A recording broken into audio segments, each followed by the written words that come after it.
அழகானவர் இயேசு அழகானவர், அழகானவர் இயேசு அழகானவர், இனிமையானவர் இயேசு இன்பமானவர், நேசமானவர் என் சுவாசமானவர்.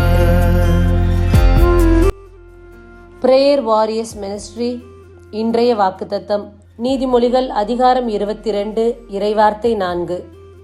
தாழ்மை உள்ளவர்களுக்கும் ஆண்டவரிடம் அச்சமுடையவர்களுக்கும் கிடைக்கும் பயன் செல்வமும் மேன்மையும் நீடித்த ஆயுளுமாகும். பிரியமானவர்களே, நாம் வாழ்கின்ற இந்த வாழ்க்கையில் தான் என்ற அகந்தை இல்லாமல், பெருமை பேசிக்கொள்ளாமல், தாழ்மையோடும் ஆண்டவருக்கு உகந்த ஒரு வாழ்க்கை வாழ்ந்து ஆண்டவருக்கு பிரியமான காரியங்களை செய்தோம் என்றால் நிச்சயமாக நமக்கு கிடைக்கக்கூடிய பலன்கள் மிக மிக அதிகமாக இருக்கின்றது.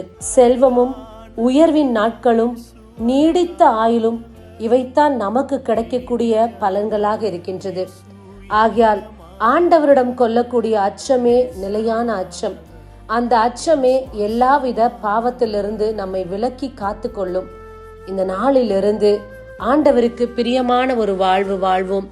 எல்லா வகையான இன்பத்தையும் செல்வத்தையும் சுதந்தரித்துக் கொள்வோம். ஆமேன். God bless you.